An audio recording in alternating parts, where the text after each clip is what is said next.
حضرت عمر رضی اللہ عنہ کے ایمان لانے کا واقعہ۔ حضرت عمر رضی اللہ عنہ کو بھی شروع میں اسلام اور اہل اسلام سے بے حد دشمنی تھی، چنانچہ دوسرے مشرکین کی طرح وہ بھی اسلام لانے والوں کو ستاتے ہیں، لیکن جب دیکھا کہ کوئی تدبیر اسلام کی اشاعت کے خلاف کارگر نہیں ہوئی تو حضور پاک صلی اللہ علیہ وسلم کو معاذ اللہ قتل کرنے کا فیصلہ کیا اور مسلح ہو کر گھر سے نکلے۔ راستے میں نعیم ابن عبداللہ جو مسلمان تھے ملے، ان کو عمر کے ارادے کا علم ہوا تو کہا کہ تمہاری بہن اور بہنوئی دونوں مسلمان ہو چکے ہیں، بنو ہاشم جیسے طاقتور قبیلے سے جنگ مول لینے سے پہلے اپنے گھر کو درست کر لو۔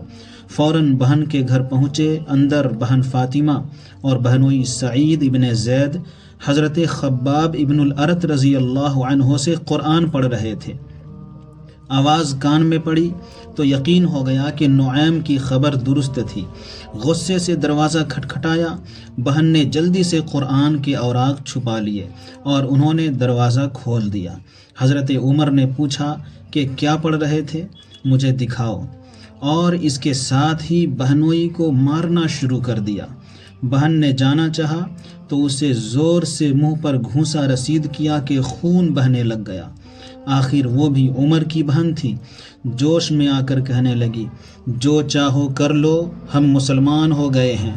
عمر نے بہن کو زخمی حالت میں دیکھا تو شرمندہ ہوئے اور نرمی سے کہنے لگے کہ مجھے بتا۔ پھر حضرت عمر کو ساتھ لے کر بیت الارقم آئے۔ حضرت عمر اسی طرح مسلح تھے۔ دروازہ کھٹکھٹانے پر حضرت عمر کو دیکھ کر اندر والوں کو ہچکچاہٹ ہوئی، مگر حضور صلی اللہ علیہ وسلم نے فرمایا دروازہ کھول دو۔ جب عمر اندر آئے، حضور صلی اللہ علیہ وسلم نے کپڑے سے پکڑ کر جھنجھوڑا اور فرمایا، عمر کس کام سے آئے ہو؟ حضرت عمر نے فوراً کلمہ شہادت پڑھا۔ یہ اتنا اچانک اور غیر متوقع تھا کہ تمام صحابہ کرام نے بھی اس اختلاف پر اللہ اکبر کا نعرہ بلند کیا، جس سے پورا علاقہ گونج اٹھا۔